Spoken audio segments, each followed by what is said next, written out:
কোরবানি ঈদের শপিং এর টাকা দিয়ে আমার ছোট্ট একটা শখ পূরণ করলাম আলহামদুলিল্লাহ। সামনেই তো ঈদ, আর শপিং এর জন্য আমার আব্বু কিছু টাকা পাঠাইছে, আমার শ্বশুর আব্বুও কিছু টাকা দিল। তবে এই টাকাগুলো দিয়ে আমি ঈদে কোনো জামা কাপড় কিনবো না, এই ঈদে আমি কোনো জামা কাপড় শপিং কিছুই করব না। এই টাকাগুলো দিয়ে আমি আমার ছোট্ট একটা শখ পূরণ করব। টাকাগুলো নিয়ে বের হয়ে গেলাম কেনাকাটা করতে। তবে জামা কাপড় কিনবো না, সোনার দোকানে আসছি। আগে আমার সোনা গয়নার উপর তেমন একটা ইন্টারেস্ট আগ্রহ ছিল না, তবে গয়না পড়তে এখন আমার খুব ভাল লাগে। সোনার দাম যে পরিমাণে বাড়তেছে, কিছু গয়না বানিয়ে রাখলে তো লস নাই, সম্পদ থেকে যাবে। এক মাস আগে যখন আলামিন ভাইয়ের বিয়ের গিফট কিনতে আসছিলাম, তখন এই দুলজোড়া আমার খুবই পছন্দ হয়েছিল, তবে তখন নেওয়া হয়নি। ফাইনালি এবার ঈদ শপিং এর টাকা জমিয়ে আমি দুলজোড়া নিয়ে ফেললাম। যদিও খুবই ছোট্ট একটা জিনিস, তবে ডিজাইনটা আমার খুবই পছন্দ হয়েছে, আর রেগুলার ইউজ করা যাবে, খুবই সিম্পল। তোমাদের কাছে কেমন লাগলো বলো তো। এমনিতে আমার প্রচুর জামা কাপড়, গত রোজার ঈদেও অনেক গিফট পাইছি, সেগুলোই পরবো এবার। নতুন করে এত দাম দিয়ে আর জামা কাপড় কিনবো না, এক দুইবার পরার পর তো এই ড্রেসগুলো আর পরাও হয় না। তাই বুদ্ধি করে ঈদ শপিং এর টাকা দিয়ে ছোট্ট একটা শখ পূরণ করলাম। আমি তো হিজাব পরি, তাই দুলটা তোমাদেরকে পরে দেখাতে পারলাম না, তবে দুলটা কিন্তু বেশ ভালোই মানাবে, রেগুলার পরলে ভাল লাগবে। দুলটা কিনে ফেললাম, আর তারপর আসলাম মার্কেটে কিছু কসমেটিক্স নিতে। জামা কাপড় তো কিনবো না, তবে কিছু কসমেটিক্স আর স্কিন কেয়ার প্রোডাক্ট আমার লাগবে, সেই জন্যই আসলাম। স্কিন কেয়ার প্রোডাক্ট গুলো আমি ম্যাক্সিমাম সময় অনলাইন থেকে অর্ডার করি, বাট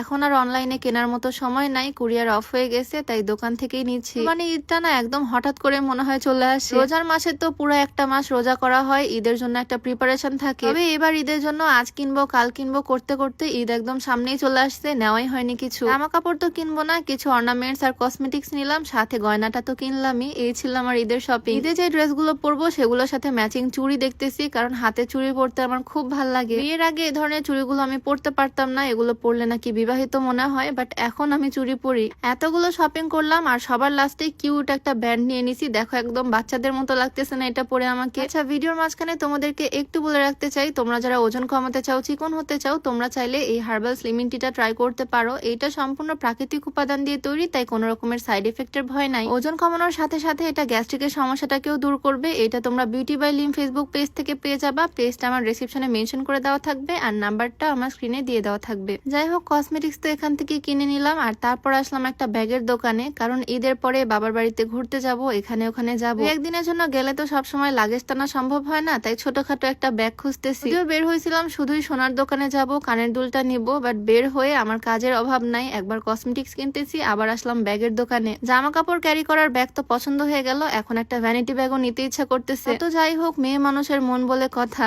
এগুলো জিনিস দেখলে লোভ সামলানো খুবই কঠিন। বের হয়েছিলাম তো বিকালের দিকে, বাট এই কয়েকটা জিনিস কিনতে কিনতে আমাদের একদম সন্ধ্যা লেগে গেল। এখন মন চাচ্ছে কিছু খাওয়া দাওয়া করেই যাই। এতক্ষণ বাজারে ঘুরঘুর করে একদম ক্ষুধা লেগে গেছে, তাই বসে পড়লাম এখান থেকে কিছু খাওয়া দাওয়া করবো, আর পার্সেল নিয়ে নিবো বাসার জন্য। আচ্ছা, তোমাদের ঈদ শপিং এর কি অবস্থা বলো তো? কতদূর হলো শপিং? নাকি আমার মতো তোমরাও কুরবানি ঈদে জামা কাপড় কিনোনি? আচ্ছা, যেটাই হোক কমেন্টে জানিয়ে দিও। তোমাদের সাথে দেখা হয়ে যাবে নতুন কোনো ভিডিওতে। সবাইকে আল্লাহ হাফিজ।